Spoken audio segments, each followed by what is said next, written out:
Barangay Kagawad, patay naman patapos pagbabarilin sa Saunuan Abra. Detalye na balita mula kay Romy Gonzalez sa RH41 na Imbag Dibigan Romy. Nasawi ang isang barangay Kagawad matapos maging biktima ng pamamaril sa Provincial Road, Barangay Silet, San Juan Abra, kamakalawa ng gabi. Nakilalang biktima na si Calixto Neson, 64, Barangay Kagawad at residente sa Bai, Lagayan, Abra.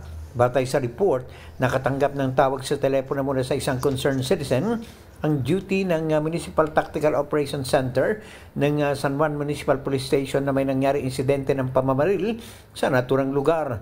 Kagad na nagtungo sa lugar ang mga personnel ng San Juan Municipal Police Station para imbestigahan ang insidente. At ayon sa investigasyon, habang pauwi sina John Lloyd Camacho at Eric Dickinson, nakita nila ang biktima na nakahigat naliligo sa sariling dugo sa tabi ng Provincial Road sa Barangay Silet, San Juan Abra. Kagad na isinugod ng mga nag-responding PNP personnel ang biktima sa Abra Provincial Hospital, subalit binawian ito ng buhay.